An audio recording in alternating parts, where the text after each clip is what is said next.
Time start.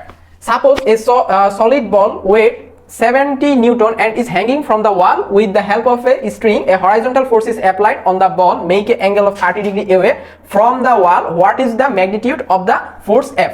আচ্ছা, ঘটনা যেটা হয়েছে, ঘটনা এখানে একটা বল আছে, সো এই বলটা লম্বের সাথে, ঠিক আছে, এদিকে একটা রশি দ্বারা যুক্ত, রশিটা হচ্ছে 30 ডিগ্রি কোণে আছে, তাহলে লম্বের সাথে এটা হচ্ছে আমার 30 ডিগ্রি, এদিকে একটা ফোর্স আছে, এদিকে হচ্ছে 70 নিউটন। ওকে, আমাকে বের করতে হবে এই ফোর্সটার মান কত। তাহলে এইটা যদি 30 হয়, এটা হচ্ছে 60, আর এদিকে হচ্ছে আরো, মানে এটা হচ্ছে 60 আর এটা হচ্ছে 90, তাহলে কত হইলো 60 আর 90 150, আর উপরে হবে কি, এটা হচ্ছে F ইজ ইকুয়াল টু, এটা হচ্ছে 70, আর এদিকে তাহলে কি থাকতেছে 70 এর অপোজিটে, এদিকে হচ্ছে 30 প্লাস 90 sin 120, sin 120। তাহলে আমার মান বের করতে হবে হচ্ছে F এর, তাহলে এখানে জাস্ট এটা দিক থেকে এদিকে দেই sin 150, তাহলে 70 ইনটু sin 150 মানে কি, sin 150 মানে হচ্ছে হাফ ডিভাইডেড বাই sin 120 হচ্ছে √3/2। তাহলে তুমি 70 ডিভাইডেড বাই √3/2 এটা যদি আনসার করো, আনসার হয়তো 40.4 তার আশপাশে আসবে। তাহলে আমার আনসার করতে টাইম কতক্ষণ লাগছে, 1 মিনিট 20 সেকেন্ডের মতো। তো এরকম খুব ইজি ওয়েতে একটা চিত্র আঁকার মাধ্যমে আমরা খুব সুন্দরভাবে কনসেপ্ট ক্লাসে শিখি।